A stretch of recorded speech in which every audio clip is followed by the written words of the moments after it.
Blend हो सकता है, इक्वली डिस्ट्रीब्यूशन होता नहीं है बोर्ड्स में ना, ऊपर नीचे हो सकता है, लेकिन ज्यादा जो पेपर आता है ना, वो एक्चुअल में ज्यादा पेपर आता है आपका प्लांट, जैसे sexual reproduction in flowering plant, human reproduction, ये दोनों चैप्टर से। उसके अलावा आपका मॉलिक्यूलर बेसिस ऑफ इनहेरिटेंस और principle of inheritance and variation, इस वाले चैप्टर से। एंड देन आपका बायोटेक का यूनिट, इससे काफी पेपर आता है, तो मतलब इन चैप्टर्स को तो आप छोड़ ही नहीं सकते।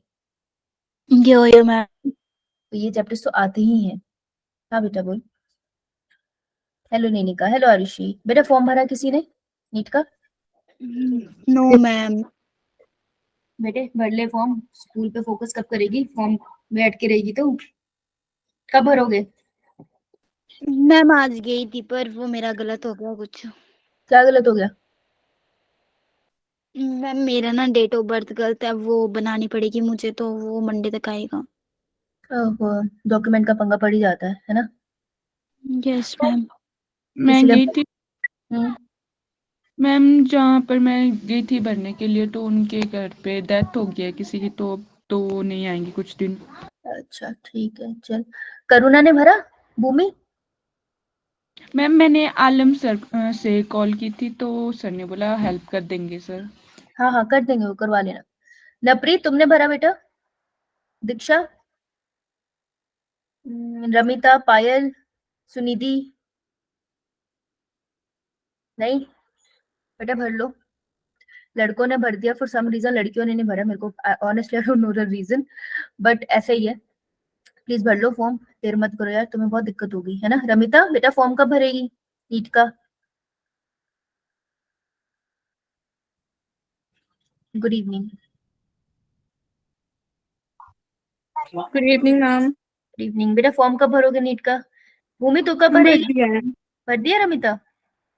Yes ma'am. ओके बेटा, मेरे को भेज देगी पीडीएफ? Yes ma'am. ठीक है, ताकि जब काउंसलिंग का टाइम हो ना तो तेरे को हेल्प मिल जाएगी। पीडीएफ होता है तो हमें इजी रहता है, सारे डॉक्यूमेंट्स होते हैं, अदरवाइज ढूंढने पड़ जाते हैं। ठीक है, तो मुझे अब क्लास के बाद भेज दियो। Okay yes ma'am. लवप्रीत बेटा, तूने कब भरना है? कल को? और भूमि तुमने कब भरना है? मैम कल या मैम परसों तक, क्योंकि कल स्कूल में फेयरवेल है। ठीक है ठीक है ठीक है। क्या पहन रही है? मैम पता नहीं, अभी डिसाइड नहीं किया है। बड़ी पागल है, कल तेरी फेयरवेल है, डिसाइड नहीं किया है क्या? पजामा पहन के जाएगी? मैम ऑप्शन ही एक दो है, तो देख लूंगी। अरे सुनिधि आई है? सुनिधि आई है क्या? सुनिधि धीमान तुम्हारी थी ना फेयरवेल? सुनिधि तुमने फोटोज भेजी थी? आई थिंक सुनिधि ने भेजी थी। पिंक कलर की बड़ी प्यारी साड़ी पहनी थी इसने, फ्लावर सी, वो आलिया भट्ट वाली टाइप की साड़ी पहनी थी, बड़ी सुंदर लग रही थी। भेजना यार तुम्हारे उसकी फोटोज मुझे, ठीक है? Yo ma'am. हाँ, प्यारे प्यारे बन के जाना, नहा लेना यार, कभी कभार तो नहा लिया करो तुम, कोशिश करना एक दिन नहाने की। चलो आओ। एवोल्यूशन में अगर मैं रिकॉल करा दूं तुमको, सो इफ यू रिमेम्बर, हम लोगों ने ओरिजिन की बात कर ली थी कि कैसे अर्थ बनी, यो मैम। ये बन रहे थे हम ना, इसी पे लाती हूँ मैं। ठीक है, ए बायोजेनेसिस, सॉरी, ए बायोजेनेसिस हो गया, स्क्रीन दिख रही है सबको? यो मैम। ठीक है, ए बायोजेनेसिस हो गया, पास्चर कॉन्सेप्ट हो गया, ऑपरेंट हेल्टन का कॉन्सेप्ट हो गया, लिमार्किज्म, डॉर्विज्म, ये सब हो गया। डार्विन का कॉन्सेप्ट पढ़ लिया तुम लोगों ने? यो मैम। जूलॉजिकल टाइम स्केल नहीं हुआ अभी तक। आज हम लोग कोशिश करेंगे टर्मिनोलॉजीज पर। अच्छा, ह्यूमन इवोल्यूशन हो गया। यो मैम। यो आज मैम। हम फोकस करेंगे टर्मिनोलॉजीज के ऊपर, ठीक है? तो यो मैम। आई थिंक टर्मिनोलॉजीज ही एक ही टॉपिक है जो आज हो पाएगा, because it's a very lengthy topic. ठीक है, उसके बाद हमारा हार्डी बिंगबल लॉ पड़ेगा, और सैटरडे को तो आपकी एक्स्ट्रा क्लास भी है ना।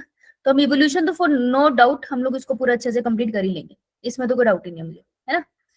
चलो, यस। तो हम चलते हैं अब एविडेंसेस ऑफ इवोल्यूशन पे, जिसके अंदर हमें कुछ टर्मिनोलॉजीज करनी है और कुछ एविडेंसेस को पढ़ना है। कौन है बेटा? मैम मुझे, आपने मुझे कुछ बोला है क्या? हाँ सुनिधि, मैंने पूछ रही थी कि तूने ही फेयरवेल की फोटोज भेजी थी ना बेटा? Yes ma'am.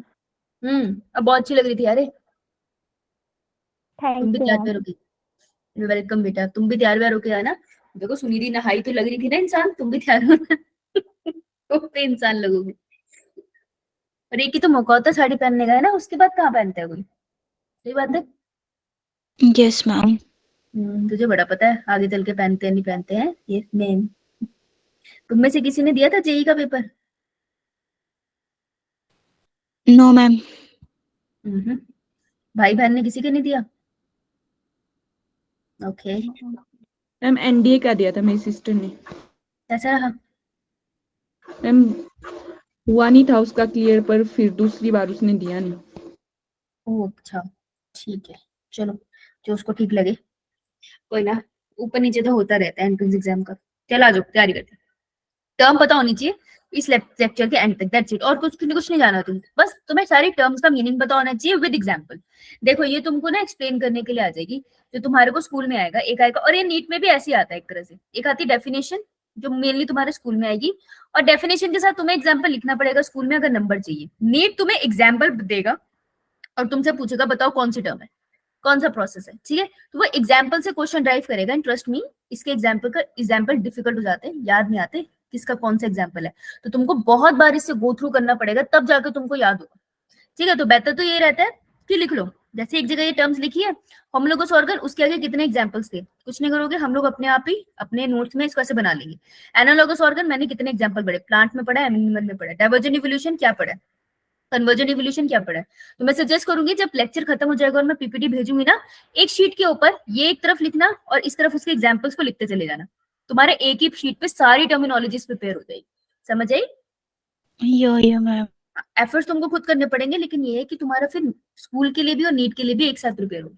चलो स्टार्ट करते हैं, उससे पहले थोड़ी सी टर्म जान लेते हैं। Palaeontology means the study of the fossil. Fossil मतलब किसी के भी डेड रिमेन्स है, जैसे किसी की हड्डी रह गई है, या किसी का इम्प्रिंट रह गया है, छप गया है वो किसी रॉक के ऊपर है, किसी पत्ते के ऊपर, वो अगर रह जाए तो अपन उसको फॉसिल कहते हैं। उसकी स्टडी को, जो भी फॉसिल को स्टडी करते हैं, उसे पैलेंटोलॉजिस्ट कहते हैं। नाउ दो टर्म्स होती है, एक होता है मिसिंग लिंक और एक होता है कनेक्टिंग लिंक। फर्क पता है? Yes ma'am. बता बेटा Yes. फिर। हाँ नीलम, मैम बेटा नीलम ने हाथ खड़ा करा है, जिसने बोला हाथ खड़ा करो, बोल नीलम। मैम कनेक्टिव लिंक्स वो होते हैं जो एक ऑर्गेनिज्म दो एनिमल से मिलता है लेकिन वो अभी जीवित है, लिविंग फॉसिल से मिलता है। और मिसिंग लिंक्स वो होते हैं जो जो एनिमल मिलता है वो डेड होते हैं, जो दो एनिमल्स जिन ग्रुप से मिलता है वो डेड होते हैं, उनकी डेड फॉसिल्स होते हैं। शाबाश, very good. For example plant में भी होता है, एनिमल में समझना थोड़ा इजी है। फॉर एग्जाम्पल क्लास की बात कर रही हूँ मैं, कह रही हूँ पाइसिस, पाइसिस से आगे एम्फीबियन है ना, पानी में रहते थे, अभी आधे पानी और आधे लैंड पे रहते हैं। तो इनके बीच में अगर कोई ऑर्गेनिज्म आया है, देखो बहुत सारे आए होंगे ना, लेकिन तुम कोई एक आधी पढ़ोगे, तो अगर इनके बीच में कोई ऑर्गेनिज्म आया था, अगर वो अभी भी जिंदा है, तो मैं उसको बोलूंगी कनेक्टिंग लिंक। वो पाइसिस और एम्फीबियन को कनेक्ट कर रहा है ना, दोनों के फीचर है। जैसे फॉर एग्जाम्पल तुम्हारे दादाजी है, ठीक है, उसके बाद तुम्हारे पापा है, और फिर तुम हो, ठीक है। तो दादाजी से भी तुम्हारा जेनेटिक मटेरियल मिल रहा है कुछ हद तक, है ना, तुम और दादाजी कुछ हद तक मिल रहे हो। तुम्हारे बीच में कौन तुम्हें कनेक्ट करता है? तुम्हारे पापा। अगर तुम्हारे पापा ना बताए कि ये दादाजी है, तो तुमको पता चलेगा नहीं ना। डैडी के मैम। साथ तो रिलेशनशिप बना ना दादू का, नहीं तो तुम्हें कैसे पता चलता मेरे दादू है, राइट। तो पापा इज ए कनेक्टिंग लिंक, वो तुम्हें कनेक्ट कर रहे हैं, ठीक है, तो उन्हें कहते हैं connecting link, right. Missing link जो अब एग्जिस्ट नहीं करते नेचर में, लेकिन कभी एग्जिस्ट करते थे, राइट। तो मिसिंग लिंक एक बहुत अच्छा एग्जांपल है, दैट इज आर्कियोपेटेरिक्स। ये उसका इम्प्रिंट है, दिख रहा है आपको? यो मैम। कभी कोलकाता जाओ ना, तो वहां पे म्यूजियम में जब जाओगे ना, बहुत बहुत प्यारा म्यूजियम है उसका, बहुत बड़ा। तो वहां पर जब आप जुओलॉजी की लैब में फर्स्ट फ्लोर पे जाके मिलता है, तो जैसे आप वहां एंटर करोगे ना फॉसिल वाले डिपार्टमेंट में, तो सबसे पहले आर्कियोपेटेरिक्स का इम्प्रिंट उन्होंने फ्रेम करके लगाया, बहुत सुंदर है। सॉरी, बिना फ्रेम के लगाया, यू कैन एक्चुअली टच, आप टच करके देख सकते हो। ये सारे ये जो दिख रहे हैं ना इसके ऊपर, ये लाइन जो पड़ी हुई है, आप सबको टच करके देख सकते हो, एक्चुअल में ऐसे ही दिखता है, ठीक है, बहुत सुंदर से रखा हुआ है, right. So this is a missing link, missing link because it's not, अभी तक जिंदा नहीं है। लेकिन आर्कियोपेटेरिक्स किसका मिसिंग लिंक है, दैट्स द क्वेश्चन। देखो पाइसिस से एम्फीबियन, एम्फीबियन के बाद कौन आता है, कौन सी क्लास? रेप्टाइल्स किस किस को जन्म देती है? एप्स और मैमल्स। तो जो मिसिंग लिंक है आर्कियोपेटेरिक्स, किसके बीच में आता है? रेप्टाइल्स और एप्स के बीच में। रेप्टाइल्स और एप्स के बीच में एक मिसिंग लिंक हम पढ़ते हैं। शाबाश, किसने बोला ये? तमन्ना। शाबाश तमन्ना। आर्कियो, आपने ये नोट्स बना रखे हैं, नोट्स खोल लो, उसी में रख लो, जरूरत नहीं अलग से लिखने की, ठीक है। तो आर्कियोप्टेरिक्स आता है। इसके पास रेप्टिलियन फीचर भी है और बर्ड वाले फीचर भी है। बर्ड का मेन फीचर क्या होता है, उसके पास क्या होती है? feathers, विंग्स, पंख। wings. हाँ, एक उसके पास पंख होते हैं और दूसरा उसके पास चोंच होती है। चोंच होता है ना उसका मेजर फीचर, और किसी में आपको दिखेगा नहीं ऐसे, है ना। लेकिन रेप्टाइल का क्या फीचर है कि देखो, वैसे जो बर्ड की चोंच होती है उसमें दांत नहीं होते, लेकिन आर्कियोप्टेरिक्स की चोंच में दांत थे। दांत होना तो रेप्टिलियन फीचर है ना। और इसकी जो फिंगर्स होती थी उसमें क्लॉज बने होते थे ऐसे, ठीक है, अच्छे से नेल्स वाली सिस्टम बना है। Skeletal like reptiles as non pneumatic bone. इसके पास जो बोन्स होती थी ना, वो नॉन न्यूमेटिक थी, खोखली टाइप की बोन्स नहीं थी, ठीक है। तो हम मान सकते हैं बहुत अच्छा फ्लाइट वाला वर्ड होगा नहीं है, क्योंकि खोखली बोन उड़ने में मदद करते हैं। तो these are some of the features जो रेप्टिलियन और बर्ड्स के थे। इन किसमें, किसके अंदर पढ़ रहे हैं हम ये? आर्कियोप्टेरिक्स। Archaeopteryx. आर्कियोप्टेरिक्स, है ना। Cool. आगे चलते हैं। कनेक्टिंग लिंक जो कहीं ना कहीं अभी भी एग्जिस्ट करता है, राइट। तो इसका एक एग्जांपल होता है सिलोकेंथ। सिलोकेंथ था, देखो मछली से एम्फीबियन बनी, तो हम ऐसे मानते हैं ना कि मछलियां पानी में थी, पानी में कंपटीशन बना तो अब वो लैंड के ऊपर आ गई। तो जो पहली मछली लैंड के ऊपर आई होगी, उसके अंदर आपको क्या दिखना स्टार्ट हो गया होगा? थोड़ी थोड़ी बाजू जैसी फॉर्मेशन, है ना, क्योंकि बाजू होगी तभी तो वो क्रॉल करी होगी ना लैंड के ऊपर, राइट। तो ये जो मिसकनेक्टिंग लिंक है फिशेस और एम्फीबियन के बीच में, इसका नाम है सिलोकेंथ। अब सिलोकेंथ का एग्जाम्पल पढ़ते हो, देखो ये रही सिलोकेंथ। अब आप बोलोगे ये तो मैम इसके छोटे छोटे फिन्स ही है, लेकिन अगर तुम ध्यान से देखो तो देखो यहाँ पर आपको ये एक्सटेंशन दिख रही है, ये वाली, Yo, ma'am. तो ये बाजू आना यहाँ स्टार्ट हो गया है, ठीक है। जैसे तुम्हारी बाजू निकल रही है, इसकी बाजू निकलनी स्टार्ट होती है। वैसे मछली में कैसा होता है, उसके ऊपर अगर आप देखोगे तो ऐसे ही आप हमेशा से बनाते आ रहे हो, है ना। लेकिन इसके केस में जो इसके फिन्स है, यहाँ पर आपको लोब दिखाई देती है, राइट।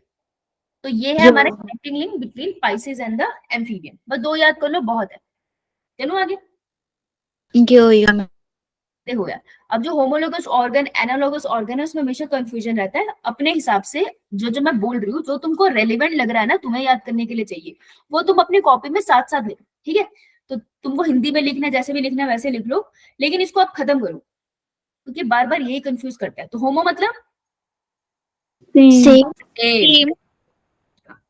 तो ये वो ऑर्गेनिज्म है जिसमें सबसे इंपॉर्टेंट चीज क्या याद रखनी, कि इनके एंसेस्टर सेम है, ठीक है। यानी कि इनके दादा दादाजी, दादा दादी, नाना नानी सब सेम होंगे, ठीक है। तो कॉमन एंसेस्टर होंगे। तो मैं गोला बना रही हूँ जो रिप्रेजेंट करेगा कॉमन एंसेस्टर, साइड में बना लेते हैं, ठीक है, कॉमन Okay. एंसेस्टर। बाकी सारी टर्म बाद में। होमोलोगस स्ट्रक्चर से हमेशा याद रखना कॉमन एंसेस्टर, ठीक है। अब इनका जो इंटरनल स्ट्रक्चर है सेम भी हो सकता है और हो सकता है सेम भी ना हो। इंटरनल स्ट्रक्चर का मतलब है anatomy. Anatomy can be same और डिफरेंट।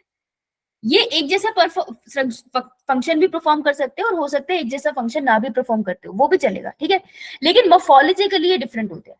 तो मोर्फोलॉजी डिफरेंट होती है, एनाटॉमी सेम इनकी होती है, और फंक्शन एक जैसा परफॉर्म कर भी सकते हैं, नहीं भी कर सकते। तो याद रखना, होमो मतलब सेम। तो देखने में सेम नहीं लग रही, लेकिन अंदर से सेम है, समझ आई? Yo, ma'am. कहीं लिख लो, देखने में सेम नहीं है लेकिन अंदर से सेम है। इसके बहुत एग्जाम्पल्स के बिना आंसर नहीं बनेगा तुम्हारा। तो इसका एग्जाम्पल है फोर लिम्स, ऊपर वाली जो बाजू है तुम्हारी जिससे तुम अभी लिख रहे हो, है ना। Four limbs of mammals, tendrils of Cucurbita and bougainvillea thorns, heart of vertebrate, homologous in genetic code, brain in the vertebrate. देखो इसका क्या मतलब है, नीचे वाला पहले समझाती हूँ। ब्रेन इन द वर्टिब्रेट, अब वर्टिब्रेट्स के अंदर कौन कौन आते हैं?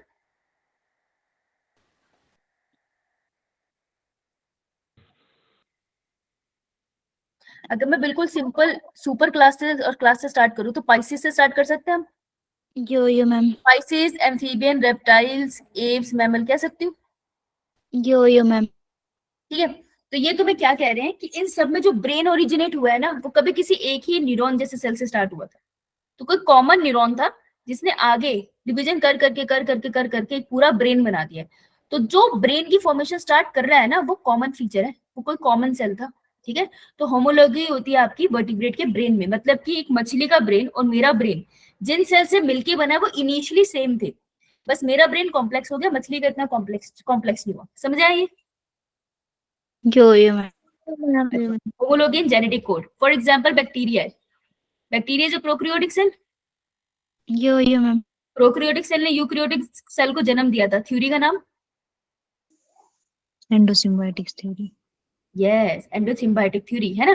तो प्रोकैरियोटिक सेल में जो अमीनो एसिड है ना हमारा, को जो कोड आता है AUG, that code for methionine, अगर आपको यो mRNA के ऊपर जेनेटिक कोड आते हैं ना, तो AUG मिथ्योनिन के लिए कोड करता है बैक्टीरिया में, और मेरे में भी AUG मिथ्योनिन ही बनाता है। तो तुम समझ रहे हो कि जो जेनेटिक कोड है उसमें होमोलॉजी है।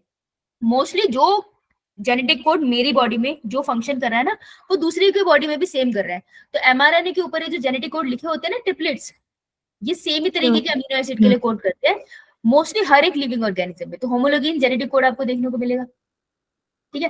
That is also homologous structure ना, क्योंकि स्टार्टिंग में हम यही मानते हैं, अगर आपको ऑपरन एंड हेल्डन की थ्योरी याद है, तो स्टार्टिंग में हमने क्या देखा था कि सबसे पहले एक बेसिक अमीनो एसिड बना होगा, और बेसिक अमीनो एसिड अगर बना है तो उसका तो कोड ही आया होगा ना। अगर मैं आपको बोल रही हूँ ग्लाइसिन बना है, तो उसके लिए भी तो कोड आया होगा ना mRNA के ऊपर से।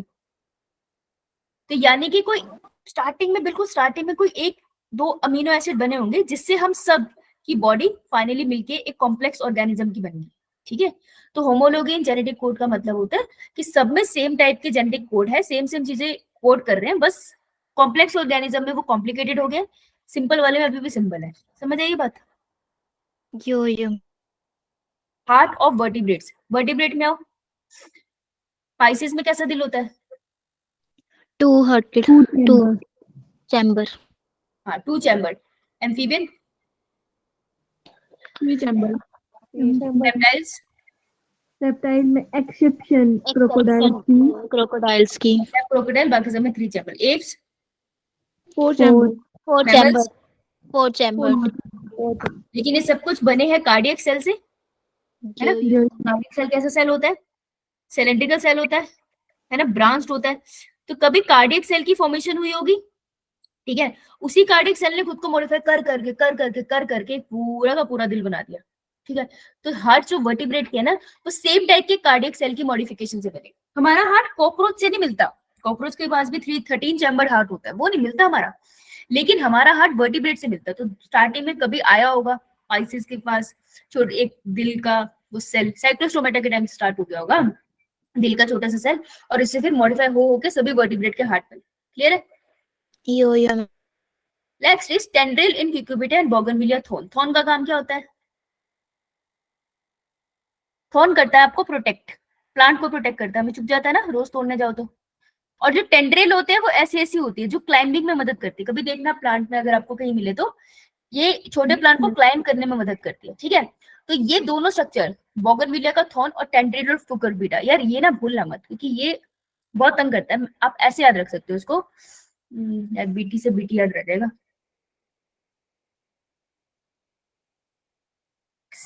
कोई मेरे पास इसका निमोनिक नहीं है यार, मैंने कभी सोचा नहीं निमोनिक, सोचना चाहिए था मुझे।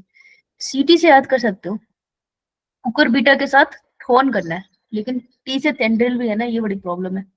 एक्चुअली टेंड्रिल और कुकर बीटा इसमें बहुत कंफ्यूजन हो जाती है। मे बी को बुक से ट्राई करके देखते हैं। देखो आपको पता है जो स्टेम होती है उसके यहाँ लीफ लगता है, लीफ के एकदम कोने पे एक छोटा सा बर्ड होता है, क्योंकि ये कोने पे होता है इसलिए इसको एक्सिलरी बर्ड कहते हैं। यही एक्सिलरी बर्ड आगे चल के कांटा भी बना सकता है थॉर्न, या फिर वो टेंड्रिल भी बना सकता है क्लाइंबिंग वाली। तो जो कुकर बीटा होता है उसके अंदर आपको टेंड्रिल्स मिलते हैं, लेकिन जो बोगनविलिया होता है उसके अंदर आपको थॉर्न मिलते हैं। ऐसे याद कर सकते हो। कभी आपने बहुत बड़े बड़े विलास देखे हैं, बहुत बड़े बड़े घर देखे हैं कभी, मतलब कोई चंडीगढ़ वगैरह आया है? Yo ma'am. सेक्टर की तरफ गए हो? किस तरफ? 15 सेक्टर की तरफ गए हो? नहीं, रुक जा यार, इसको यही खत्म करते हैं, ये फिर कंफ्यूज करेगा। रुक, विला देखते हैं बढ़िया से। ये बढ़िया सा विला दिख रहा है तुमको? यो मैम। अब इतना बड़ा घर है तो इसकी प्रोटेक्शन तो होगी ना, यो है ना। तो इसको प्रोटेक्ट करने के लिए कुछ तो चाहिए होगा, तो हम याद रखेंगे बोगनविलिया से विला याद रखेंगे, और विला को प्रोटेक्ट करने के लिए हमेशा थॉर्न चाहिए होंगे, है ना। तो बोगनविला से विला याद रखना और विला से आप थॉर्न याद रखना, ठीक है। Yo ma'am. तो try to remember like this, क्योंकि ना यही कंफ्यूजन होती है कुकर बीटा के साथ टेंड्रिल है या थॉर्न है, और आपसे ना पूछते भी यही है मैथ्स का कॉलम में, परेशान करते हैं, राइट। तो इनका ओरिजिन सेम है लेकिन इनके फंक्शन अलग है, तो इसलिए हमने पीछे लिखा था कि फंक्शन सेम भी हो सकते हैं डिफरेंट भी हो सकते हैं, लेकिन होमोलोगस स्ट्रक्चर का मतलब क्या है, क्या चीज सेम होगी एंसेस्टर, एंसेस्ट्री, हाँ कुछ नहीं भूलना है, जो भूलना है भूल जाओ, लेकिन हमेशा याद रखना कॉमन एंसेस्ट्री याद रखना है, ये गलत मत करना, ठीक है। Yeah. बात है फोर लिम्ब और मैमल, फोर लिम्स और मैमल की इजी है, मैमल है सारे, सब दूध पिलाते हैं अपने बच्चों को, मैन है, चीता है, वेल है, बैट है। अगर तुम इसका फोर लिम्ब का स्ट्रक्चर देखोगे तो ऊपर वाली बोन को हम बुलाते हैं ह्यूमरस, नीचे वाली को, आगे वाली रेडियल और अल्नस, उल्ना उल्ना अल्ना फिर ये वाली रिस्ट वाली को क्या बुलाते हैं, मेटाकार्प कार्पल्स। फिर और उसके बाद मेटाकार्पस, उंगलियों के काम में जाती है, दैट इज मेटाकार्पस, और फिर फिलेंजिस, है ना। तो अगर आप देखोगे ना हर किसी में सेम है पैटर्न, लेकिन मैन अपने हाथ को यूज करता है काम करने के लिए, चीता तो इससे रनिंग भी कर लेता है, वेल इससे स्विम करती है, बैट इससे फ्लाई कर रहा है, तो सबका फंक्शन डिफरेंट हो गया है। लेकिन अगर मैं इनकी एनाटॉमी देखूं तो सेम, अंदर से सेम है, लेकिन अगर मैं ऊपर से देखूं तो अलग है ना। यो Yes. मैम तो बताओ मुझे एनसीईआरटी में पिक्चर का है, पेज नंबर 131 131, सब वहीं लिख लो, वहीं पे लिख लो साइड में, क्योंकि ये बहुत इंपॉर्टेंट पिक्चर है, सीधे लेबल होने के लिए आती है। मॉर्फोलॉजी कैसी है, सेम डिफरेंट, सेम डिफरेंट, बाहर से दिखने वाला स्ट्रक्चर मॉर्फोलॉजी होता है, डिफरेंट एमोफोलॉजी, एनाटॉमी अंदर से दिखने वाला स्ट्रक्चर, सेम सेम, फंक्शन इस केस में डिफरेंट है, अलग अलग काम डिफरेंट, करेगा ना, है ना। लेकिन एंसेस्ट्री सेम, सेम सेम। कैसा ऑर्गन है ये, होमोलोगस, होमोलोगस क्लियर। यो मैम, एग्जाम्पल करे बिना मत जाना, ये दो एग्जाम्पल सबसे इंपॉर्टेंट है, एनसीईआरटी के मेन एग्जाम्पल है ये, ठीक है। यो मैम आगे नोट से करना है एवोल्यूशन, बुक से बाद में पढ़ना, नोट्स पढ़ना। एनालॉगस ऑर्गन उल्टा कर दो ना यार, पीछे वाले में एंसेस्ट्री सेम थी, यो मैम अब एंसेस्ट्री कैसे होगी, डिफरेंट और हाँ। फंक्शन की डिफरेंट एंसेस्टर।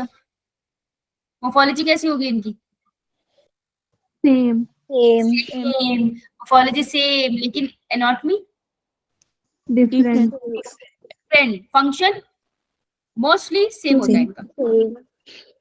इसका प्यारा सा एग्जांपल है बटरफ्लाई के विंग्स, बैट्स के विंग्स और बर्ड के विंग। बटरफ्लाई कौन से ग्रुप से बिलोंग करती है, insect, bird, bats, ma'am mammals birds, apps common ancestor कैसे हो सकते हैं इनके, आर्थ्रोपोडा का इंसेस्टर हमसे कैसे मिल गया ना, तो इंसेस्टर और मैमल का जो इंसेस्टर रेप्टाइल है, बर्ड का इंसेस्टर रेप्टाइल है, लेकिन अलग अलग इवोल्यूशनरी लाइन पे आते हैं ये।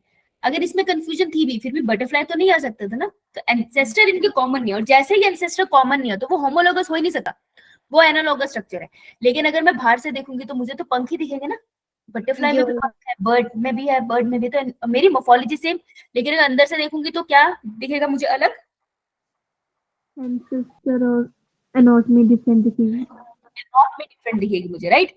इसी के अलावा प्लांट में आपके पास एग्जांपल होता है potato and sweet potato. Sweet potato modification होती है किसकी, रूट की गुड मॉडिफिकेशन, और पोटैटो जो आप खाते हो घर में generally that is tumour, shoot modification, है ना।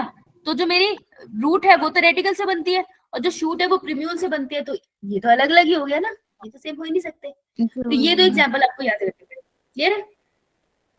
यो ma'am potato and sweet potato बेशक देखने में कुछ खास सिमिलर नहीं लग रहे हैं, है ना, कोई बात नहीं, लेकिन फंक्शन तो सेम है ना, दोनों तो स्टार्च को स्टोर करते हैं, इन्हीं को खाने से बहुत सारा स्टार्च मिलता है, स्वीट पोटैटो में ज्यादा होता है, पोटैटो में थोड़ा कम होता है, राइट। क्लियर सबको,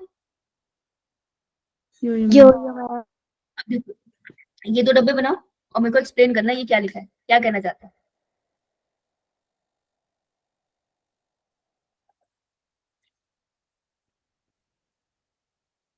दोनों अगर मैं डब्बे बना दूं, एरो का हेड देखूं, मुझे बता सकते हो फोर लिम्ब और मैमल को मैं कौन सा वाला सर्कल में डालूं, ए कंसीडर करूं या बी वाला,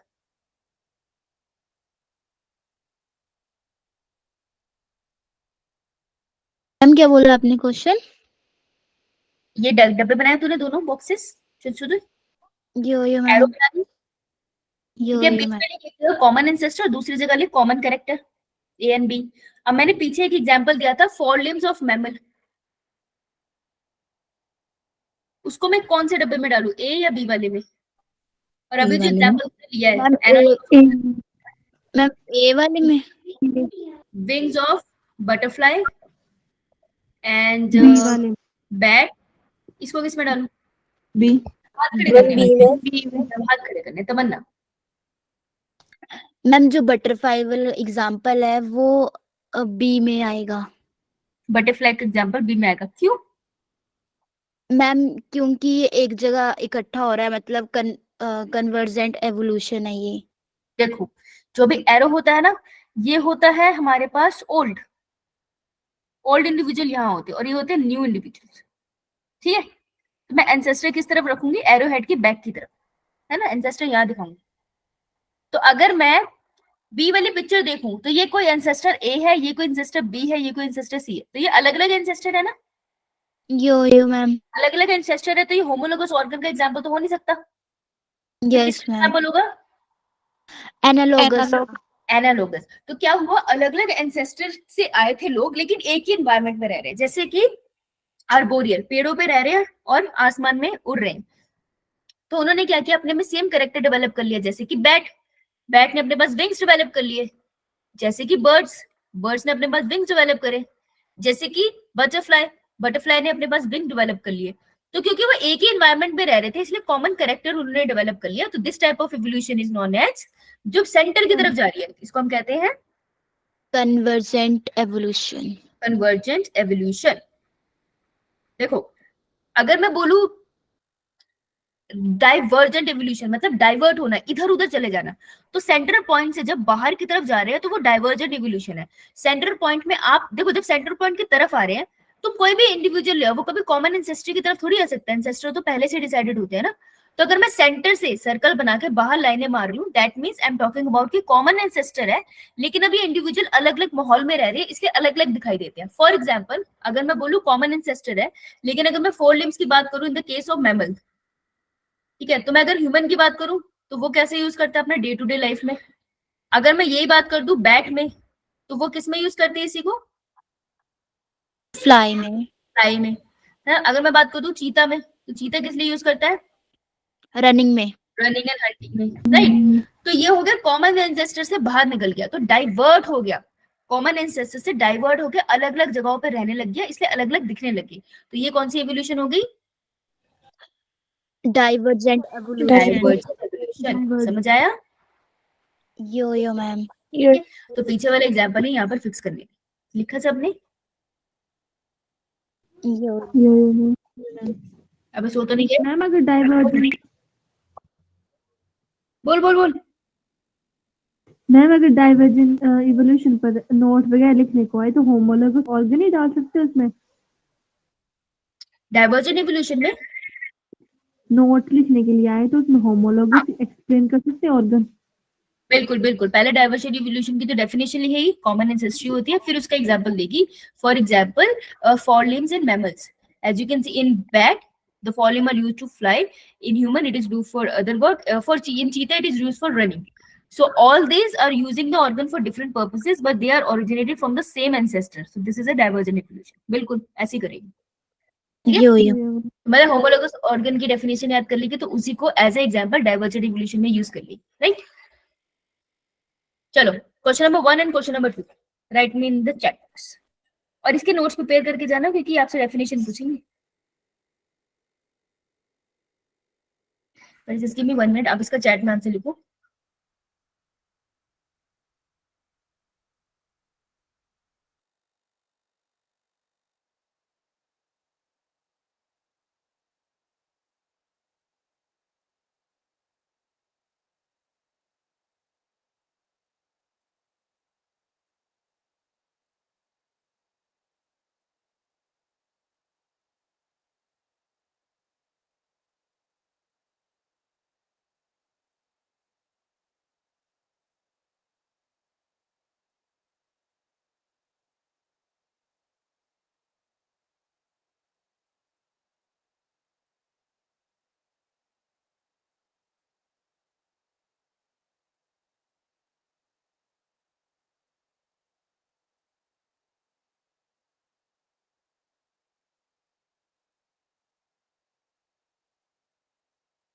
ओके बेटा, आज इन an area convergent evolution occur, convergent मतलब सेंटर की तरफ आएंगे, बाहर निकलूं? बाहर निकलेंगे। तो सेंटर में क्या लिखूं, कॉमन कैरेक्टर लिखूं या फिर कॉमन एंसेस्टर लिखूं? Common ancestor. Common ancestor. तो in an area convergent evolution occur, it will lead to development of, कैसे ऑर्गन की डेवलपमेंट करेगी, homologous analogous? Analogous.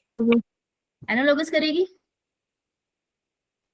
Common ancestor का एग्जांपल एनालोगस होता है, होमोलोगस होता है?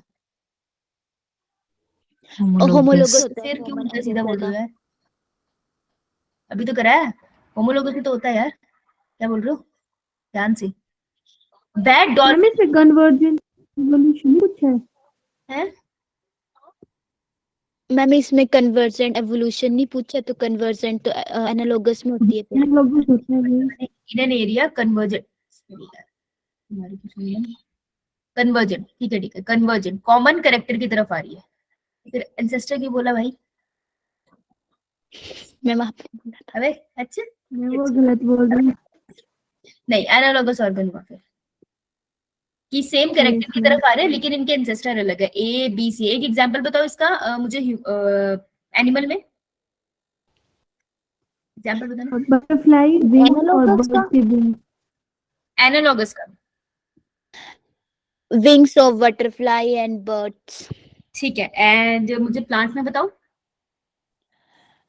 कुकुरबिटा टेंड्रिल्स प्लांट एंड और बेटा खुद से मत बोला कर, ऐसे सोच के बोल। एनालॉगस का पोटैटो और sweet potato. Potato and sweet potato, yes potato and sweet potato. बेटा ये गलती हो जाएगी, तुम इसको याद करना अच्छे से, ठीक है? ये गलती हो जाएगी आपसे। बैड डॉल्फिन एंड ह्यूमन कैसी इवोल्यूशन शो करते हैं? Bat dolphin and human divergent evolution. Divergent मतलब बाहर निकलेंगे, यस यानी कॉमन एंसेस्टर। तो बैड डॉल्फिन और ह्यूमन कॉमन एंसेस्टर होते हैं, दैट इज करेक्ट। तो answer would be B option. Clear है? तो अगर आप बनाओगे ना आपको तभी लगेगा, अभी देख के नहीं इतना समझ आएगा, बनाओगे ना तब तुमको समझ आएगा एक्चुअल में कन्वर्जेंट और डाइवर्जेंट क्या है। सुनने में लगता है कि अंडरस्टैंड हो गया, पर अंडरस्टैंड होता नहीं है ये, ठीक है? तो इसको एक बार क्लास के बाद बना लेना, और एग्जाम्पल्स को जैसे मैंने बोला ना फ्लो चार्ट की फॉर्म में लिख के रख लेना। स्कूल से पहले इसको रिवाइज करते रहना, इतना टाइम है तुम्हारे पास कि तुम्हारा पेपर से पहले हो जाएगा प्रिपेयर। ओके, आगे आते हैं। अब आता है biogenetic law. Biogenetic law were given by Ernst hacker. Ernst hacker ने दिया था और उन्होंने बोला था कि ऑन्टोजेनी रिपीट्स फाइलोजेनी। ऑन्टोजेनी का मतलब होता है we are talking about embryonic development. देखो ये कह रहे हैं कि जो एम्ब्रियोनिक मतलब फीटल स्टेज में होते हैं ना बच्चे, वो रिपीट करते हैं अपने एंसेस्टर का कैरेक्टर, कि वो जिस एंसेस्टर से आया है वो वैसे दिखाई देते हैं। फॉर एग्जाम्पल जो मैमल है उनका कौन एंसेस्टर होता है, वो कौन से क्लास से आए हैं?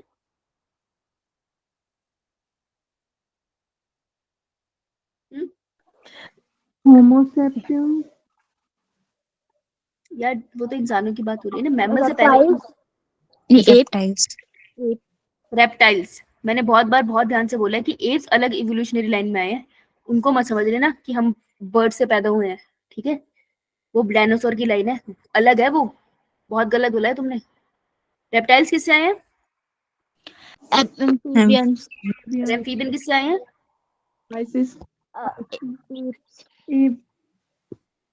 पाइसेस। जस्ट बिकॉज मैंने लिख दिया तो सही हो गया? उसने बोला था सही पहले पीछे, पाइसेस।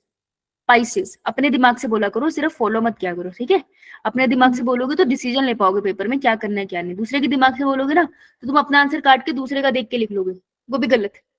तो हैव सम फेथ, तुमको पता है। और सोच के बोला करो, तुम लोग ना जल्दी आंसर देने के लिए भागते हो, अवार्ड थोड़ी मिलेगा, लेकिन सोच के बोलोगे तो कॉन्सेप्ट सही रहेगा ना, तो सोच के जवाब दिया करो, समझे?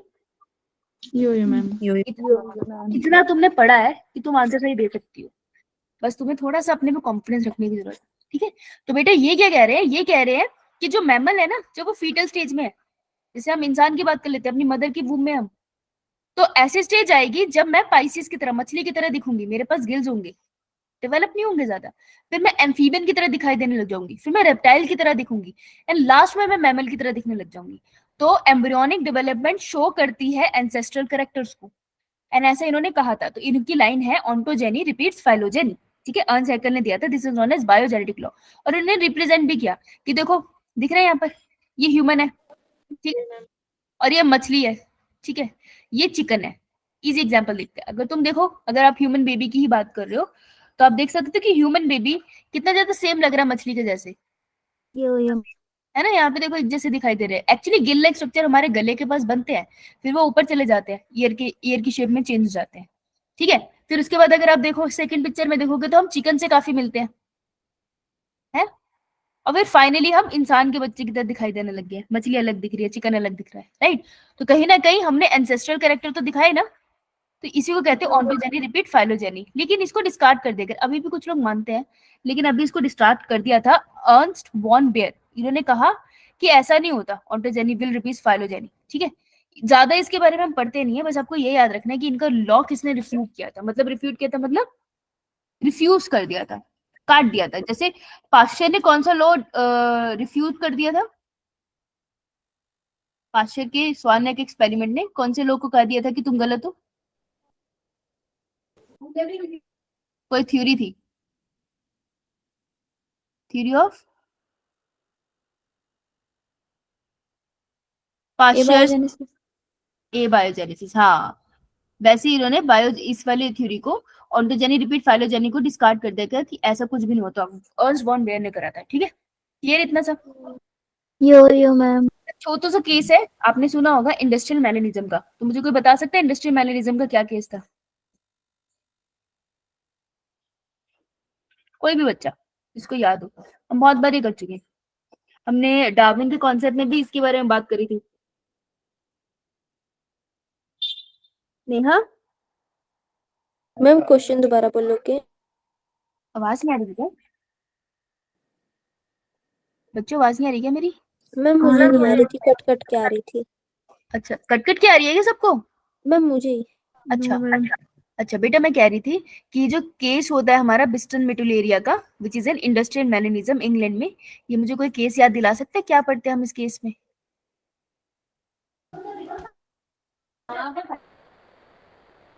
तान्या, हाँ बेटा बोल तान्या। Ma'am industrial मैलिज्म। बोल बोल।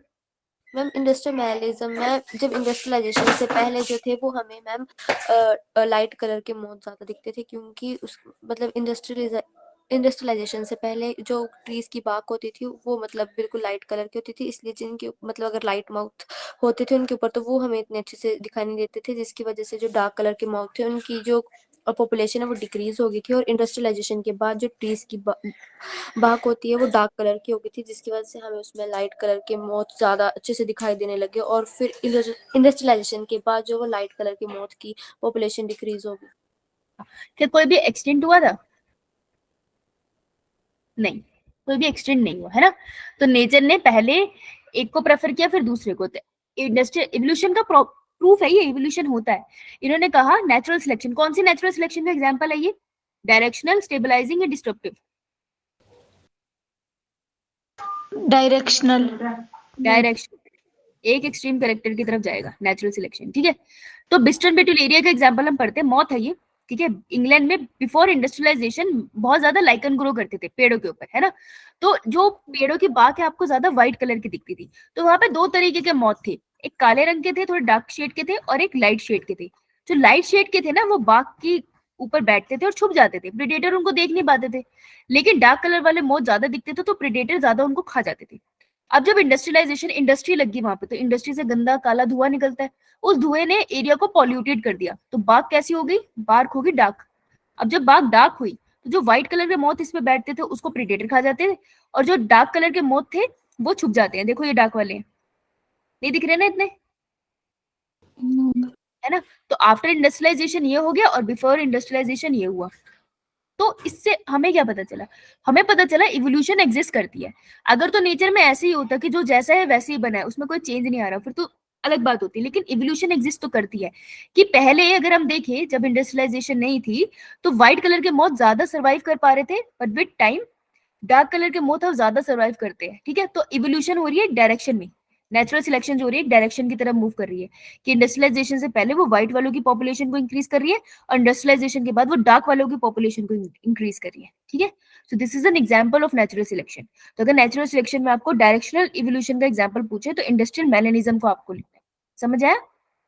यो ठीक है। ये वाले फिर आपके कौन से पेज पे है? 132। तो मुझे कोई बता सकता है बिफोर इंडस्ट्रियलाइजेशन कौन सी है, ए या बी? ए। ए।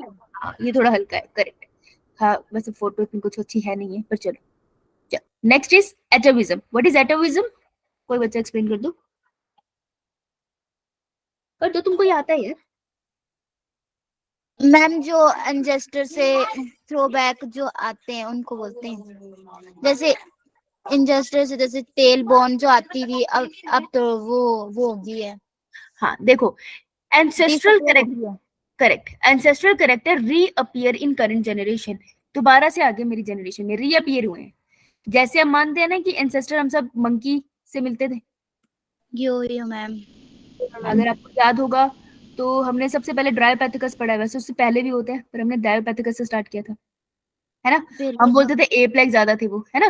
तो हम काफी हद तक मंकी से मिलते हैं, तो कभी हमारे पास भी शायद टेल होती थी, फिर धीरे धीरे वो डीजेनरेट होगी, अब हमारे पास सिर्फ टेल बोन होती है, हिप रीजन के बीच में मिलती है। लेकिन मान लो कोई बच्चा पैदा हुआ जिसकी पूंछ आ गई या उसकी बॉडी में बहुत सारे हेयर आ गए, अब ये तो इंसेस्ट्रल कैरेक्टर है ना कि पहले बॉडी में बहुत हेयर होते थे क्योंकि हम कपड़े नहीं पहनते थे, है ना। तो अगर इस तरीके से आपको कोई फीचर देखने लग जाए तो हम कहेंगे कि this is an example of एटाविज्म। सो एटाविज्म का मतलब होता है जो भी एंसेस्टर का कैरेक्टर था वो आपकी बॉडी में दोबारा से रीअपियर हो गया, तो आपका वर्ड क्या है, रीअपियर। ठीक है, इसका कोई यूज नहीं होगा। इस बच्चे को टेल का क्या करना है, टेल का मेन काम होता है बॉडी को बैलेंस करना, इसकी बॉडी को बैलेंस, ये तो ह्यूमन बेबी है ना, तो इसका कान करता है। ईयर का आपको स्टेशन कैनाल होती है, अगर आपको पता है, तो स्टेशन कैनाल आपको बैलेंस करवाती है, प्लस आपके ब्रेन में जो पीछे वो गोभी का फूल नहीं होता था, सेरिबेलम, सेरिबेलम। सेरिबेलम, बेलम, ब्रम नहीं बेलम, बेल लगी है पीछे, तो सेरिबेलम और स्टेशन ट्यूब आपको बैलेंस करवाते हैं, तो आपको टेल की जरूरत है ही नहीं, लेकिन इसके पास आ गया तो हम बोलेंगे इसके साथ एटाविज्म हो गया, और आपको ऐसे काफी बच्चे मिलेंगे, है ना, हो जाता है किसी के साथ, राइट। तो रीअपियर वर्ड याद रखना, डेफिनेशन आनी चाहिए। वेस्टिजियल ऑर्गन बताओ क्या होता है?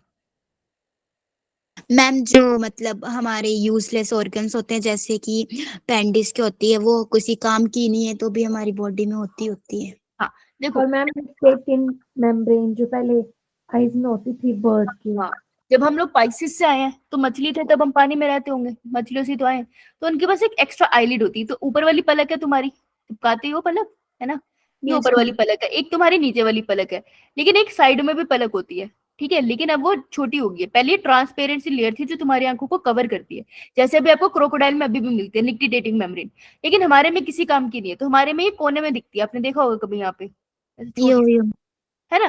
तो ये वेस्टिजियल ऑर्गन है। वेस्ट क्यों, इसके बिना मैं सर्वाइव कर सकती हूँ ना, तो जिसके बिना मैं सर्वाइव कर सकती हूँ वो मेरे लिए बेकार ही है, मेरे तो किसी काम का नहीं है। So this is a vestigial organ. कोई भी सेल आपकी बॉडी में टिश्यू हो या ऑर्गन हो जो किसी काम का नहीं है, आपकी बॉडी में अब किसी कोई फंक्शन परफॉर्म नहीं कर रहा है पर स्टिल एग्जिस्ट कर रहा है, तो हम उसको बोलेंगे कि वो वेस्टिजियल ऑर्गन है। जैसे अपेंडिक्स हो गया, अपेंडिक्स के बाद बहुत सारे माइक्रोब्स होते हैं, ठीक है, तो हम कहते हैं कि शायद डाइजेशन में ये हमारे कोई मदद भी करता होगा, लेकिन अगर मैं अपेंडिक्स निकाल दूं ना तो मेरे डाइजेशन में कोई फर्क नहीं पड़ता है, इसलिए हम उसको वेस्टिजियल ऑर्गन कंसीडर करते हैं। ठीक है, तो वेस्टिजियल ऑर्गन की डेफिनेशन प्लस आपको उसका एग्जांपल, एग्जांपल यहाँ दे रखे हैं। ईयर की जो मसल्स होती है ये किसी काम की तो होती नहीं है, ईयर में मसल का क्या यूज है ना यार, वाइब्रेशन में कोई यूज नहीं होता मसल्स का। टॉन्सिल्स कह लो, टॉन्सिल हम कहते हैं इम्यूनिटी में मदद करते हैं, लेकिन अगर मैं निकाल दूं ना तो मेरे इम्यून सिस्टम में कोई खास फर्क नहीं पड़ता। मेल के केस में निप्पल का कोई काम नहीं है क्योंकि बच्चे को दूध तो फीमेल पिलाती है। हमारे पास यहाँ पर ये मसल्स का नाम है, ये जानने की जरूरत नहीं है, लेकिन आप ये निक्टिडेटिंग मेम्ब्रेन लिख सकते हो इसकी जगह, अपने किसी काम की नहीं है। विजडम टीथ निकाल भी दोगे तो खाना खाने में दिक्कत नहीं होगी, कितने सारे लोगों के कितने देर से विजडम टीथ आते हैं ना, उनको खाना खाने में दिक्कत तो नहीं होती, लास्ट वाले जो आपके दांत होते हैं। अपेंडिक्स, इसके बिना हम आराम से सर्वाइव कर सकते हैं, उल्टा इसमें इन्फेक्शन हो जाता है तो प्रॉब्लम हो जाती है, right. So these are the vestigial organ, एक दो के नाम भी लिख दोगे बहुत हो जाएगा, ठीक है। यो अब आएगा कन्वर्जन इवोल्यूशन, डाइवर्जन इवोल्यूशन, जो हम कर चुके हैं ना, अब वो दोबारा आ रहा है, तो ध्यान से देखना। Conversion evolution, diversion evolution, adaptive radiation, ये तीन वर्ड्स है जो आपको तंग करते हैं, तो जितना समझ आए ठीक है, कल एक बार इसको दोबारा रिपीट करेंगे and then will do it, ठीक है। देखो, जब मैंने बोला कन्वर्जेंट इवोल्यूशन, तो मैंने क्या बोला था कि सेंटर से बाहर जाती है लाइन या अंदर आती है? अंदर आती है। देख बेटा, जब मैं बोलूँ ना कि तू पढ़ रही थी, ध्यान से मेरी बात सुनना है ना, बार बार एक ही गलती कर रही हो ना। मैं बोलूँ तू पढ़ रही थी, लेकिन फिर तेरे फोन में रिंग हुआ, है ना, अभी रिंग, अगर मैं अभी भी व्हाट्सएप पे मैसेज करूँ आधे लोगों का ध्यान हट जाएगा, रिंग हुआ और तेरा ध्यान क्या हो गया, डाइवर्ट, फोकस डाइवर्ट हो गया ना, ओके हो गया मैम। अपनी जगह से चला गया। तो फोकस तो पढ़ाई पे लगा रही थी लेकिन उससे हट गया, ये हुआ ना। तो डाइवर्जन का मतलब दूर चला गया सेंटर से, ठीक है, समझ आई? That would be divergent. क्या होगा? डाइवर्ट हो जाएगा। डाइवर्जेंट, हाँ। अगर मैं बोलूं कन्वर्ट, कन्वर्ट का मतलब है तेरा ध्यान हर जगह था लेकिन फिर एक दिन तेरे को हर्ट हो गया, ठीक है। कभी किसी ने, कभी कभार किसी की बात बहुत ज्यादा हर्ट हो जाती है, तो तेरे को किसी दिन किसी ने ऐसा बोल दिया कि तुम्हारे बस का तो नहीं है, कि तुम क्यों प्रिपरेशन कर रहे हो, तुमसे नहीं होगा कुछ भी, तुम एक काम करो, कोई छोटा मोटा कोर्स कर लो, तुम उसी से निकल जाएगा। उस दिन तुमको हर्ट हो गया, इसने ऐसे कैसे कह दिया मेरे को कि मेरे से नहीं होगा, ये तो मुझे जानते भी नहीं है, लेकिन अंडर एस्टिमेट करके। जिस दिन तुमको किसी की बात हर्ट करेगी ना, उस दिन तुम्हारा सारा का सारा फोकस कैसा हो जाएगा, एकदम सेंटर पे आ जाएगा कि अब मेरे को यही करना है, ठीक है। तो तुमने अपना सारा फोकस कन्वर्ट कर लिया एक सॉलिड एनर्जी में और बिल्कुल पढ़ाई पे लगा दिया। तो कन्वर्ट कर लिया ना, तो इसलिए तुम सेंटर की तरफ आओ, समझ आई? ओके हो गया। तो याद रखना, डाइवर्ट हमेशा अलग डायरेक्शन में जाने को कहते हैं, और कन्वर्ट हमेशा हम सेंटर में आने को कहते हैं, ठीक है। Conversion, evolution. अगर तेको दोनों याद नहीं है ना, मत कर, एक को याद रख ले, दूसरा उसको ऑपोजिट होगा। तो डाइवर्ट को याद रख ले कि फोकस डाइवर्ट हो गया था, सेंटर से बाहर चला गया था। और मुझे याद है कि मैं कभी भी ये नहीं कह सकती कि अलग अलग जगह से लोग आए और सबके दादा दादी सेम हो जाए।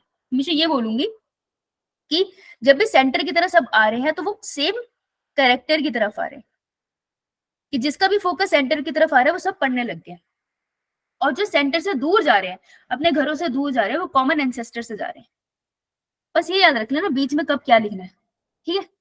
एक ही घर से हो लेकिन कोई दिल्ली चला गया, कोई मुंबई चला गया, कोई हिमाचल में ही है, सब अलग अलग डायरेक्शन में जाके काम कर रहे हैं ना, इसी को कहते हैं ना। आप देखो अपनी फैमिली में आपको मिलेंगे लोग, जाते हैं इधर उधर, राइट, तो सब डाइवर्ट हो जाते हैं, ठीक है। तो कन्वर्जेंट इवोल्यूशन सेंटर में आना, डाइवर्जेंट इवोल्यूशन बाहर चले जाना, क्लियर? यो मैम। अब एक टर्म बता रही हूँ, ध्यान से सुनना। जो सन होता है, सन से किरणें निकलती है बाहर, यस मैम। हम कैसे बनाते हैं, बाहर निकलती हुई बनाते हैं, अंदर निकलती हुई बनाते हैं? बाहर निकल। बाहर निकलती है ना। हमारे हम देखते हैं हाइड्रोजन हीलियम में कन्वर्ट होता है तो उससे रेडिएशंस निकलती है, आपने कभी, चलो छोड़ो, वो तो फोकस नहीं हमारा, हम याद आते हैं। तो सन से रेडिएशन बाहर निकलती है, that means radiation is something जो सेंटर से अभी जाएगी, है ना। और जब भी मैंने तुम्हें बोला है सेंटर में गोला बना के बाहर की तरफ एरो बनाऊंगी, तो सेंटर में मैं क्या लिखूंगी, कॉमन फीचर या फिर कॉमन एंसेस्टर? Common feature. गुड़िया ध्यान से देख, एंसेस्टर। कॉमन एंसेस्टर, है ना। तो अगर मैं बोल दूं कि ये कॉमन एंसेस्टर्स है सबके, लेकिन एक ने डिसाइड किया उसने एमबीए जाना है, उसने अपनी एमबीए एग्जाम क्लियर करके वो मुंबई निकल गई। एक ने डिसाइड किया एमबीबीएस करनी है, नीट क्लियर करके वो जम्मू निकल गई। एक ने डिसाइड किया एक्टिंग में जाना है, वो अपना एक्टिंग की कोचिंग के लिए मुंबई निकल गई, ठीक है। एक ने डिसाइड किया कि मुझे बिजनेस में जाना है, तो वो बैंगलोर निकल गई। तो कॉमन पॉइंट से जो जो उनको कॉमन एंसेस्टर से उन सबका जन्म हुआ, लेकिन जो जो चीजें उनको लाइफ में चाहिए थी उसके अकॉर्डिंग उन्होंने अडेप्टेशन करी और वो रेडिएट हो गए। जिसने एमबीए करनी है वो कैट का पेपर देता है, गेस ऐसे ही होता है, गेस, है ना। जिसने एक्टिंग करनी है वो एक्टिंग का कोर्स करेगा या फिर उसी की कोई ट्रेनिंग करेगा। तो कॉमन एंसेस्टर से अपनी अपनी चीज को अडेप्ट कर लिया उन्होंने कि मेरे को ये पढ़ाई करनी है, मेरे को वो पढ़ाई करनी है, और अपनी जगह से दूर चले गए, मतलब रेडिएट हो गए। तो इसी को मैं बोल दूंगी अडेप्टिव रेडिएशन, समझ आई? अडेप्टिव रेडिएशन के लिए भी सेम ही बनेगा, सेंटर का गोला और उसे बाहर निकालोगे, समझ आई? तो अब क्वेश्चन ये है कि फर्क क्या है कन्वर्जन इवोल्यूशन में और डाइवर्जन इवोल्यूशन में और एडेप्टिव रेडिएशन में। मेरे को बताओ, इवोल्यूशन ज्यादा बड़ा चीज है या रेडिएशन वर्ड ज्यादा बड़ा लगता है तुम्हें? रेडिएशन। इवोल्यूशन कितने सालों में होता है? एक कुछ सालों में हो जाता है, बहुत लंबा प्रोसेस है, बहुत लंबा बहुत लंबा प्रोसेस है ना। तो देखो जब इवोल्यूशन हो जाता है तो नई स्पीशीज का जन्म होता है, ऐसा कहते हैं हम। क्या वो नई स्पीशी पुरानी वाली स्पीशी से रिप्रोड्यूस कर पाएगी? क्वेश्चन की पूछ। एक पुरानी स्पीशी है डॉग की, फॉक्स की, उससे बहुत सारा एवोल्यूशन होने के बाद डॉग बन गया। क्या डॉग जाके फॉक्स के साथ रिप्रोड्यूस कर पाएगा नेचुरली? नो नहीं कर मैम। पाएगा। डॉग फीमेल तो फॉक्स का बेबी को कैरी भी नहीं कर पाएगी ना, फॉक्स का बच्चा तो बहुत बड़ा होगा, डॉग में कहाँ कैरी हो जाएगा, तो नहीं कर पाएगी ना। तो जब भी इवोल्यूशन होता है ना, नई स्पीशी का जन्म होता है, ठीक है, तो इवोल्यूशन एक बड़ा प्रोसेस है, ठीक है। तो अगर मैं बोल दूं एडेप्टिव रेडिएशन और डाइवर्जेंट इवोल्यूशन में फर्क क्या है, उसमें बहुत सिंपल सा फर्क है। अरे कभी भी लिखा है, बहुत सिंपल सा फर्क है कि सबसे पहले ऐसा नहीं होता एक ही दिन में एवोल्यूशन हो जाए। सबसे पहले कॉमन एंसेस्टर होगा, ध्यान से देखना, ठीक है। डेफिनेशन तुम कर लोगे, मेरे को पता है, रट भी लोगे, लेकिन मीनिंग आना चाहिए। कॉमन एंसेस्टर है, कॉमन एंसेस्टर से बाहर निकले और सबने अपनी आदतें बदल ली। जैसे डार्विन की फिंचेस नहीं थी, एक ही आइलैंड में कोई सीड खा रही है ना, कोई यस मैम वॉर्म्स खा रही है, तो इन्होंने क्या करा, अडेप्टेशन कर ली ना अपने माहौल के अकॉर्डिंग। तो अभी मैं बोलूंगी इनमें क्या होगी, अडेप्टिव रेडिएशन। अभी ये एक दूसरे के साथ रिप्रोड्यूस कर सकती है अगर इनको मौका मिले तो, ठीक है। तो यहाँ तक हुई है अडेप्टिव रेडिएशन, लेकिन इनको काफी सालों तक छोड़ दो, काफी सालों तक छोड़ने के बाद ये इतनी ज्यादा स्पेशलाइज हो जाएंगी कि मैं बोलूंगी कि ये नई स्पीशी को जन्म दे गई है, ठीक है। तो अब वो जो फिंचेस है एक दूसरे से इतनी डिफरेंट होगी है कि ए बी के साथ रिप्रोड्यूस कर ही नहीं सकती। तो मैं अब क्या बोलूंगी कि इनके बीच में क्या हो गया है, इवोल्यूशन इवोल्यूशन। और बाहर निकल के हो रहा है ना, तो कन्वर्जेंट है डाइवर्जेंट, डाइवर्जेंट। Divergent evolution. तो अगर मैं इसको ऐसे बोलूं, अडेप्टिव रेडिएशन में लीड टू डाइवर्जेंट इवोल्यूशन, ये सही होगा? यो मैम। एक बार मैं टाइप कर देती हूँ, फिर तुम मुझे बताना, है ना। Adaptive radiation can lead to divergent evolution, सही होगा?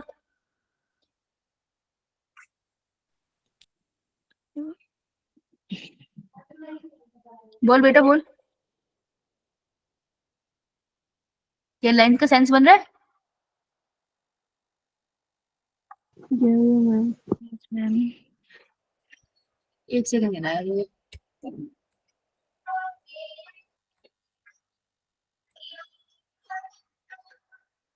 एक सेकंड बेटा,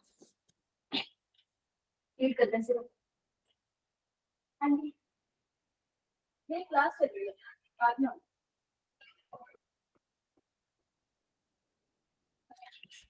हाँ बेटा समझ आया? यो मैम। ठीक है, थोड़ा सा इसमें कंफ्यूजन होता है, एक बार इसको लिख के देखना और तुम बताना तुमको समझ आया या नहीं। अगर मैं कह रही हूँ कि एडेप्टिव रेडिएशन हुई है, सो जो भी इंडिविजुअल बने, लेट्स से एडेप्टिव रेडिएशन से मेरे पास इंडिविजुअल बना ए बी एंड सी, क्या ये मौका मिलने पर आपस में रिप्रोड्यूस कर सकते हैं? Yes ma'am yo ma'am. Can reproduce, interbreed, actually word होगा इंटरब्रीड, कैन इंटरब्रीड, ठीक है।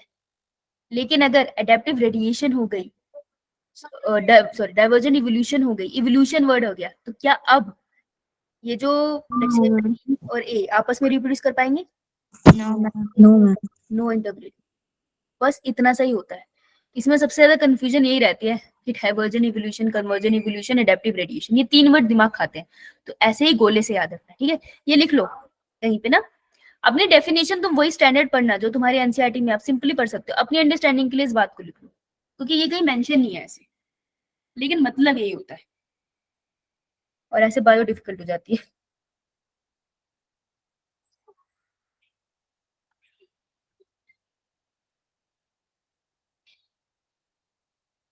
देन यो मैम। आपके साथ मैम। देख, होमोलोगस ऑर्गन समझ आया? Yes ma'am. एक फीचर बता दे, मैं कहूंगी ऑर्गन होमोलोगस है, क्या जरूर होना चाहिए? Common ancestor. एनालोगस ऑर्गन समझ आया? यो मैम। क्या होना चाहिए? Common features. Common ancestor. Divergent evolution, divergent evolution किसका एग्जांपल है? होमोलोगस, एनालोगस, किसको डाल सकती हूँ मैं? होमोलोगस का। होमोलोगस का एग्जांपल इसमें डाला जा सकता है। और कन्वर्जेंट इवोल्यूशन में किसका एग्जांपल डाला जा सकता है? एनालोगस, है ना, तो ये तो आपस में रिलेटेड हो गए। एटाविज्म, एटाविज्म मतलब reappearance of ancestor character. Vestigial organ मतलब non functional organ. No use of organs अभी भी हमारी बॉडी में पड़े हैं, है ना. एडेप्टिव रेडिएशन, कौन सी lead to adaptive radiation? Divergent divergent evolution can lead to adaptive radiation. Clear अब? Yo ma'am. बहुत शाबाश, इसको बना लेना. और आपका ये एक डायग्राम आता है, एक बार कल पढ़ के आना, फिर मैं तुमसे ये पूछूंगी, ठीक है. रटना ही ये और प्लस तुम्हारा जो वो चार्ट है ना जियोलॉजिकल टाइम स्केल का, वो वाला, ठीक है. Yo ma'am. एक बार प्रेजेंटेशन को अच्छे से पढ़ के आना. ओके. Yes ma'am. किसी बच्चे को कोई डाउट है तो मुझे बताओ, मैं ये तुमको अभी भेज देती हूँ. इससे मैं मुझसे पहले भूल ना जाओ. क्या डेट है आज? 15. 15 Feb 2024, यही है ना? यो. चलो, so okay, all the best. कल मिलते हैं. इतना रीड करके आना. एंड कोई भी डाउट है एवोल्यूशन का, पढ़ लो चैप्टर पूरा, प्रिपेयर करके रखो, मुझसे पूछ लेना जैसे तुमको कोई भी डाउट है ना. चलो बेटा, कल मिलते हैं फिर. Bye bye. Ma'am. Bye ma'am. Bye बेटा, बाय बाय.